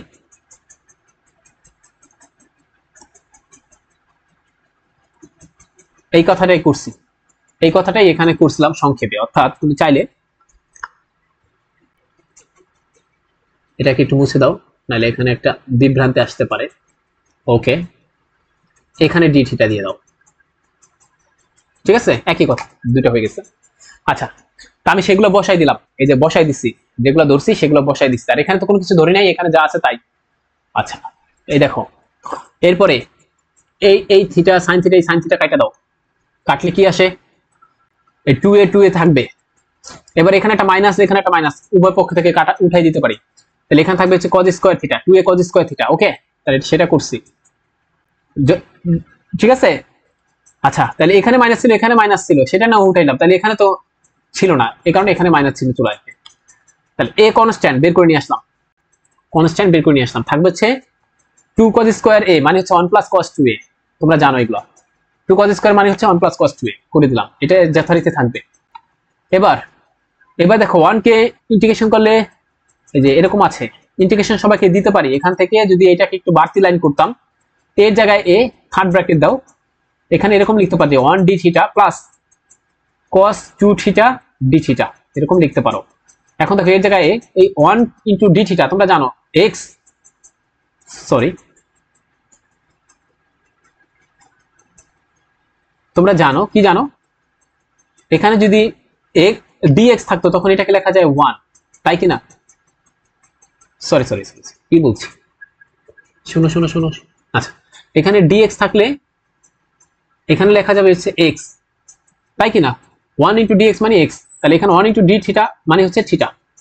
আচ্ছা এখানে cos থিটা, এটাকে মনে মনে ধরতে হবে cos থিটা, তাহলে cos কে করলে আসে কত, sin 2 থিটা। কিন্তু আসলে তো এটা এই যে থিটা ছিল না, এটা ছিল 2 থিটা, এটাকে ভাগ করে দিতে হয়, তোমরা এগুলো জানো। যেহেতু আমরা এত বড় বড় কোর্স পড়তেছি তার মানে এগুলো জানার কথা। ওকে, তা আমরা দিন শেষে এই অবস্থায় পৌঁছালাম। আচ্ছা এবার দেখো থিটা আসলে কি আমার অঙ্কের মধ্যে থিটা ছিল, এটা তো ধরে নিয়েছি। দেখো অঙ্কের মধ্যে ছিল তোমার এক্স, এখন বলতে পারো যে ভাইয়া তাহলে আবার কেন ধরেছিলেন? এই দেখো অঙ্কের মধ্যে কিন্তু ছিল এক্স, কিন্তু আমি থিটা ধরে নিয়েছি। তাহলে আবার বলছি, যদি অঙ্কের মধ্যে কিন্তু কিছু না থাকে সেটা যদি ধরে নাও, ধরে নেওয়ার পর অঙ্ক, হ্যাঁ ধরে নেই কেন, কারণ অঙ্ককে সহজ করতে চাই, সহজ করার শেষে সেই ধরে নেওয়া ব্যাপারটাকে সরাই ফেলতে হবে, কারণ থিটা আর থাকা যাবে না, এক্স নিয়ে আসতে হবে। তাহলে আমি কি করছি, থিটা আর থাকতে পারবে না, তাহলে এখান থেকে থিটা থাকতে পারবে না। কিভাবে? এখান থেকে আমরা এই লাইনটা লিখতে পারি না, দেখো তো এখান থেকে এটা লেখা যায় x by a equal to হচ্ছে cos স্কয়ার থিটা, তাহলে এখান থেকে এটা লেখা যায় cos থিটা সমান হচ্ছে এরকম x বাই a, এখান থেকে লেখা যায় থিটা সমান হচ্ছে cos inverse square root x by a, সেটাই করেছি, বলো তো বুঝছো কিনা? তাহলে আমি থিটাকে এবার প্রতিস্থাপন করে দিতে চাই। আচ্ছা থিটা থাকতে পারবে না, অঙ্কের মধ্যে যদি কোনো কিছু ধরে নাও সেটা কোনো না কোনো পর্যায়ে সরাতে হবেই হবে, তো এই যে সেটা সরাই ফেললাম, এখানেও তুমি সরাইলে এটা পাবা, এটার জায়গায় যা আছে তাই থাকবে। এখন দেখো এখানে একটা আরবিট্রারি কনস্ট্যান্ট আছে সি, সি কে আমার সি এর মানটা আমাকে বের করতে হবে যে কোনো একটা কন্ডিশন দিয়ে, বলছিলাম কিন্তু। আচ্ছা তাহলে সি এর মানটা বের করতে গেলে আমাকে দেখো এবারে ঘটনা কি, কোথায় যাইয়া আমার কি পাবো? এখানে দেখো এখানে তো টাইম, একটা কথা শুনতে হবে, এখানে দেখো একটা ব্যাপার লিখছি, টাইম ইকুয়ালস টু 0 ছিল কোথায় বলো তো? টাইম যখন 0, x সমান a, কেমনে? এই যে প্রাথমিক অবস্থা, এটা কিন্তু স্যার প্রাথমিক অবস্থা ছিল, এবার এখান থেকে সে আস্তে আস্তে এদিক গেছে, তাহলে ইনিশিয়াল কন্ডিশন কোথায়? এখানে না, টাইম না এখানে। আগের বার এখানে দেখো টাইম ছিল, এখানে আইসা আগের বার টাইম নিয়ে আমরা কাজ করিনি, আগের বার বেগ নিয়ে কাজ করলাম, এখানে বেগ 0 ছিল আর x এর মান a ছিল। এবার হচ্ছে এখানে টাইমের মান হচ্ছে প্রথম একদম ইনিশিয়ালি টাইম 0 ছিল, আর এখানে x সমান a, তখন বুঝতে পেরেছ? এখানে যখন টাইম 0 তখন x সমান কত, এই দেখো তো এখান থেকে ডিসটেন্স ছিল a, সেটাই আমি সেই কন্ডিশনটা ব্যবহার করছি। আচ্ছা এর বলতে পারো এর কারণ কি, টাইম আর এক্স ধরে কেন কাজ করলেন? কারণ এটার মধ্যে টাইম আর এক্স আছে, আর কোনো কিছু নাই, এই কারণে।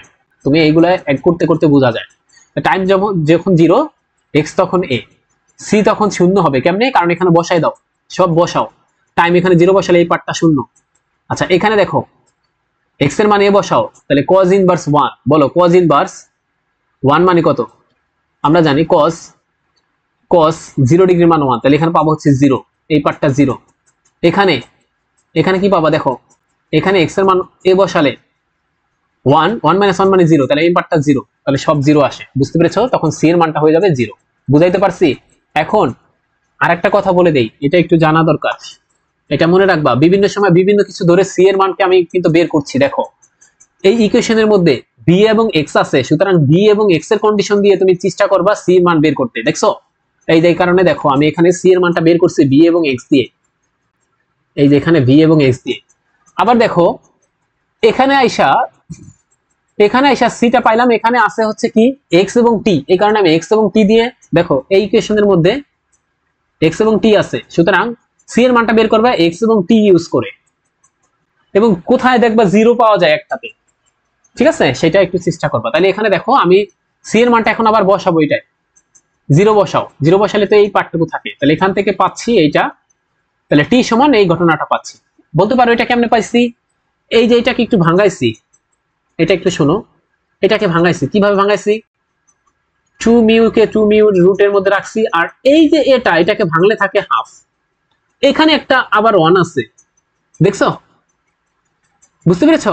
এই হাফটা যদি উপরে উঠাই নিয়ে আসো সুন্দর করে, আর এর সাথে যদি গুণ করে দাও ব্যাপারটা, তখন দেখো হাফ প্লাস 1 থাকবে হচ্ছে, দেখো এখানে থাকবে একটা 2 আর এখানে থাকবে হচ্ছে 3, তাহলে a 3/2 এটা পাবা। হ্যাঁ, এগুলো তো একদম সহজ, এই ক্যালকুলেশন গুলো তোমরা পারবা। আচ্ছা, এগুলো পারবা। তাহলে এখানে এরপর কখনো কখনো এরকম বলতে পারে টাইম টু রিচ সেন্টার। এবার দেখো এখানে এই টাইমটা তোমার কাছে, এখানে তো টাইম ইকুয়ালস টু 0 ছিল, ওরা বললো এই পার্টিকেলটা যাইতে যাইতে যাইতে যাইতে যখন এইখানে পৌঁছাবে তখন তোমার টাইম কত হবে। বুঝতে পেরেছো? আচ্ছা তুমি বলো, এখান থেকে যখন এখানে পৌঁছাবে তখন এক্স এর মান কত হয়ে যাবে? এক্স এর মান এখানে, এক্স এর মান কত? 0 না? কারণ এক্স এর মান এখান থেকে এই পর্যন্ত ছিল হচ্ছে a, তাহলে আস্তে আস্তে আস্তে আস্তে আস্তে আস্তে কমতেছে, এর মান কমতেছে কমতেছে কমতে কমতে কমতে কমতে কত কোথায় আসবে? এই যে 0 তে। নিজের সাথে নিজের ডিসটেন্স 0 না? তাহলে যখন আমার কাছে এটাও বলতে পারে কখন টাইম, টাইম এরকম যে যখন সেন্টারে পৌঁছাবে পার্টিকেলটা তখন টাইম কত। তো আমরা এটা বলতে পারি না, যখন সেন্টারে পৌঁছায় তখন এক্স এর মান 0 হয়ে যায়, তাহলে এখানে এক্স এর মানটা 0 বসাই দাও। এক্স এর মান যখন 0 বসাই দিবা কত আসে দেখি বের করে? 1 আসে না? এখানে আসে, দেখো এক্স এর মান 0 বসাইলে এখানে আসে হচ্ছে 1, এখানে আসে 1, তাহলে কত আসে দেখো তো একটু আবার চেষ্টা করো, এক্স এর মানটা 0 বসাও। আচ্ছা বসাই দেখি, টি এখানে এক্স এর মান 0 বসাবো, সেন্টারে এক্স এর মান 0 হয়ে যায়। আচ্ছা তাহলে কজ ইনভার্স বসায় দেখবা, এখানে এক্স এর মান 0 বসালে এখানে পুরাটা পাই 0, তাহলে কজ ইনভার্স 0, এটা একটু কাটে দাও, এখানে পাওয়া হচ্ছে 0 প্লাস এখানে কত পাও? এখানে পাওয়া হচ্ছে 0, এই যে এই পার্টে তো 0 পায় যাও, তাহলে 0 এর সাথে কোনো কিছু গুণ মানে 0, তাহলে এই পাশে 0। আচ্ছা এক্স এর মান 0 বসালে 0 পাও, সেটা একটু কাটা নেই, তাহলে দিন শেষে এইটাই পাচ্ছি। ঠিক আছে, এগুলো বসায় কাজ করতে হবে। এই যে এখানে কজ ইনভার্স এত পাচ্ছি আর এখানে 0 পায়ে যাচ্ছি। ওকে, এবার দেখো আমরা একটা কাজ করছি, আমরা জানি কজ ইনভার্স cos π/2 মানে হচ্ছে 0, তাহলে এই কজ আর কজ ইনভার্স কাটাকাটি যাবে, কাটাকাটি করা উচিত না যদিও, তাহলে শুধু থাকবে π/2। তাহলে দেখো সেন্টারে পৌঁছাতে টাইমটা কত লাগবে, তাহলে এটা হচ্ছে আমাদের থিওরি, এগুলা লাগবে, বারবার বলছি এগুলা লাগবে। এই থিওরি গুলা কিন্তু বুঝতে কঠিন হবে। তাহলে আমি কি কি করলাম, কি কি করছি, এখানে একটা পার্টিকেল এই অবস্থায় ছিল, এই অবস্থায় তার বেগ 0, এরপর যদি আস্তে আস্তে এখানে যায়, এখানে যায় আস্তে আস্তে কিন্তু তার ডিস্টেন্স কমতে থাকবে, ডিস্টেন্স কমতে থাকবে। প্রথমে আমি এক্স সম্পর্কে বের করছি যে এক্স এর মান, প্রথমে আমি বেগ বের করছি, বেগের পর আমি এক্স বের করছি, এক্স এর পর আমি টাইম বের করছি, টাইমের পর আমি দেখছি যে সেন্টারে যাইতে কত টাইম লাগে, সেটা হচ্ছে এত। তো এই অঙ্ক কিন্তু আসে বিসিএস এ, এটা খুবই আসে। আচ্ছা এরপরে তোমাদের একটু বলে রাখি, এই ভিডিওতে তোমরা এইগুলো পড়ছো হায়ার অ্যালজেব্রাতে, হাইপারবোলিক ফাংশন কখনো কখনো পড়তে হবে, কখন পড়তে হবে সেটা একটু বলে রাখি। যে এইমাত্র দেখলা, এই যে এইটা এইমাত্র তুমি দেখলা এখানে x সমান a cos স্কয়ার থিটা ধরার ফলে আমার রুট মুক্ত হয়েছিল, কিন্তু কখনো কখনো রুট মুক্ত নাও হতে পারে। ব্যাপারটা এরকম, ধরো কখনো এরকম আছে x square minus a square এরকম আছে, তখন তুমি কি ধরবা? x সমান a sin থিটা অথবা a cos থিটা ধরে দেখো তো মুক্ত হয় কিনা, কোন মুক্ত হবে কিনা। দেখো a square cos square theta, আমি a স্কয়ার, তাহলে a স্কয়ার যদি common now, a square common নিলে cos square theta minus 1, cos square theta minus 1 মানে, cos স্কয়ার থিটা মাইনাস 1 মানে মাইনাস sin স্কয়ার থিটা, কিন্তু রুটের মধ্যে কি মাইনাস আসতে পারে বলো? আসতে পারে না। এই কারণে এটা সমস্যা করে, কখনো কখনো এরকম সমস্যা হতে পারে। সেই সমস্যা এড়ানোর জন্য আমরা হচ্ছে হাইপারবোলিক ফাংশন ইউজ করব, বারবার বলছি। সেই সমস্যা এড়ানোর জন্য কখনো যদি এরকম মাইনাস চলে আসে, তখন আমরা সেটা এড়ানোর জন্য হাইপারবোলিক ফাংশন ইউজ করব। তাইলে তোমরা কিছু কিছু এই কয়টা ডিফারেন্সিয়েশন, কয়টা ইন্টিগ্রেশন দেখে রাখবা এবং এই সূত্রটা জানবা, এই সূত্রটা জানবা। যদি সব পারো তাহলে তো ভালো, এগুলো জানা দরকার, এগুলো একটু জানবা। এরপরে আমাদের লাস্ট, আজকের ক্লাসের লাস্ট টপিকস এইটা, তোমরা এগুলো পড়ে আসছো। যদি এটা একটা ডিফারেনশিয়াল ইকুয়েশন হয় তখন তার অক্সিলারি ইকুয়েশন বের করতে হয় কিভাবে, বা বাংলায় বলা হয় সহায়ক সমীকরণ, সেটা কিভাবে বের করব, সেটা বের করতে হয় হচ্ছে এটার অর্ডার কত 2, তাহলে এখানে সাপোজ এটাকে m দিবা, অনেক সময় এই বইতে d দেওয়া হয়, d2, যতবার অর্ডার তত দিতে হবে, m দিতে পারো বা d দিতে পারো, ঠিক আছে। এরপর শুধুমাত্র প্লাসের জায়গায় প্লাস, এই 4 নিতে হবে, শুধুমাত্র 4, এই y নেওয়া যাবে না। আরো সহজভাবে যদি বলি d2y dx2, এখানে 4y ছিল, একে সুন্দরভাবে সাজায় লেখা যায় d2 dx2 plus 4 into y equals to 0, এই ব্যাপারটা নিয়ে কাজ করতে হবে। এটা হচ্ছে অক্সিলারি ইকুয়েশনের মেইন থিম। তাহলে এখানে পাইলাম কি, এই পুরো ব্যাপারটাকে ধরো d2, এই যে d dx কে ধরতেছে আমি ক্যাপিটাল D, তাহলে এখানে পাবো হচ্ছে d স্কয়ার প্লাস 4, এটা ইকুয়ালস টু 0 ধরে d এর মানটা সলভ করলে, বা এটাকে যদি তোমরা m ধরো, m এর মানটা সলভ করলে যেটা আসে, এই যে অক্সিলারি ইকুয়েশন এগুলো তোমাদের পড়ার কথা। দেখো তাহলে পাইছি m স্কয়ার প্লাস 4, তখন m স্কয়ার মানে লিখতে পারি -4, এই পাশে চলে যাবে। এখন দেখো তাহলে m সমান পাইলাম হচ্ছে প্লাস মাইনাস 2i পাবো, ঠিক আছে। আচ্ছা m এর মান যদি এরকম হয়, একটা পাইলাম হচ্ছে m এর মান দুইটা পাইছি, m এর মান হচ্ছে প্লাস 2i আর একটা পাইছি মাইনাস 2i। যদি m এর মান কমপ্লেক্স আসে তখন তার সলিউশন বের করার সূত্র তোমরা এগুলো পড়ছো, যদি না পড়ো তাহলে তোমাকে অর্ডিনারি ডিফারেনশিয়াল ইকুয়েশন পড়তে হবে। তোমরা অবশ্যই পড়ার কথা যে আমরা যখন হায়ার অর্ডার, এটার অর্ডার কিন্তু 2, first order first degree differential equation তো সলভ করি ওই যে বিভিন্ন মেথড বললাম, separation of variable, homogeneous, linear, এগুলো দিয়ে। কিন্তু আমরা যখন বিভিন্ন সেকেন্ড অর্ডার, থার্ড অর্ডার বা হায়ার অর্ডার থাকবে, তখন আমরা তাদেরকে সলভ করি হচ্ছে দুইটা জিনিস দ্বারা। একটা হচ্ছে সিএফ মানে complimentary function plus particular integral. এই যে সিএফ সেটাই হচ্ছে আমাদের অক্সিলারি ইকুয়েশন দিয়ে পাওয়া যায়, আর পার্টিকুলার ইন্টিগ্রাল আরেকটা ব্যাপার, তোমরা এগুলো কিন্তু জানো, ঠিক আছে। তাহলে তখন এই সিএফটা, এই যে জেনারেল সলিউশন, এটাই হচ্ছে সিএফটা যদি এম এর মানটা, এই যে এখানে এম এর মানটা কত পাইছি বলো, আমি একটু আরেকটু মুছে দিতে চাই। এম এর মানটা পাইছি, এগুলো হচ্ছে তোমাদের অবশ্যই সেকেন্ড ইয়ারে থাকার কথা, অর্ডিনারি ডিফারেনশিয়াল ইকুয়েশন যারা সলভ করছো তারা জানার কথা। দেখো আমি একটু বলে দেই, এখানে এম এর মানটা পাইছি হচ্ছে আমাদের কমপ্লেক্স। যদি এম এর মান কখনো কখনো এরকম কমপ্লেক্স আসে প্লাস মাইনাস, তখন তুমি শুরু করবা সলিউশন মানে হচ্ছে ডিপেন্ডেন্ট ভেরিয়েবল, এখানে ডিপেন্ডেন্ট ভেরিয়েবল হচ্ছে ওয়াই, এই কারণে লিখছি ওয়াই, ইন্ডিপেন্ডেন্ট ভেরিয়েবল হচ্ছে এক্স, এই কারণে ইন্ডিপেন্ডেন্ট ভেরিয়েবল c1, এখানে একটা c2 দিবা। এরপর এখানে যদি কমপ্লেক্স আসে তাহলে cos 2x দিবা, এখানে প্লাস 2, ঠিক আছে। এরপর c2 cos sin 2x, এটা দিতে হবে কমপ্লেক্স আসলে। আর যদি কখনো এরকম আসে m এর মান সাপোজ 3 আর একটা আসলে m এর মান -1, তখন কি হবে সলিউশনটা, এরকম হবে y dependent variable c1 e to the power 3x plus c2 e to the power -1x, এরকম আসে, ঠিক আছে। এগুলো কিন্তু আমাদের কেন এরকম সেটার ব্যাখ্যা কিন্তু আবার ওডিতে আছে, এগুলো একটু জানতে হবে। হ্যাঁ, এটা তোমাদের ম্যাথে আছে, এই কারণে জাস্ট এই দুইটা ব্যাপার একটু জানতে হবে, অক্সিলারি ইকুয়েশন এবং তাদের সলিউশন গুলো কি কেমন হয়, জাস্ট এই দুইটা জানো। যদি কখনো কমপ্লেক্স আসে তখন এরকম লিখবা, আর যদি কখনো দেখতে পাও এরকম বাস্তব মান আসে তখন ওই যে ই টু দি পাওয়ার আকারে লিখবা। হ্যাঁ, এটা একটু জানা রাখো, আর কিছু জানতে হবে না। আচ্ছা, প্রথম লেকচার, ভুল ত্রুটি হতে পারে, ভুল ত্রুটি পাইলে অবশ্যই আমাকে জানাবে, আমি ওটা সলভ করবো, অথবা আমার মোবাইল নাম্বারে ফোন করবে। তোমরা, তোমাদের জন্য সর্বদা আমরা ফ্রি আছি, আমি ফ্রি আছি, আমি অ্যান্সার করব। যদি কোনো কোশ্চেন থাকে তাহলে আমাকে বলতে পারো। একটু তাড়াহুড়ো করেছি কারণ এগুলো হচ্ছে থিওরি, এইগুলো মানুষ আলোচনা করে না। প্রথমেই মানুষ হচ্ছে ম্যাথে চলে যায়, ম্যাথে চলে যাওয়ার ফলে তাদের বিভিন্ন কোশ্চেনের অ্যারাইজ হয়, এই কারণে হচ্ছে আমরা আগে থিওরি আলোচনা করছি, তাহলে তুমি এখন বুঝতে পারবা। এই যে ম্যাথ শুরু করব, তুমি প্রত্যেকটা ম্যাথ এখন পারবা, ঠিক আছে। আমরা পরের লেকচারে ম্যাথ সলভ করব, সেই পর্যন্ত সবাই ভালো থাকো, আল্লাহ হাফিজ।